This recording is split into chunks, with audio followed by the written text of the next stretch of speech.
Hello everybody. So today I will talk about calculus. The topic today is about limit. So now I will show you how to answer. We need to expand this one.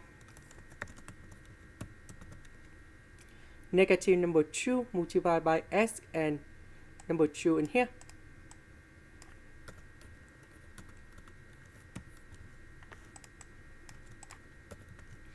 So 4 minus 4 we cancel.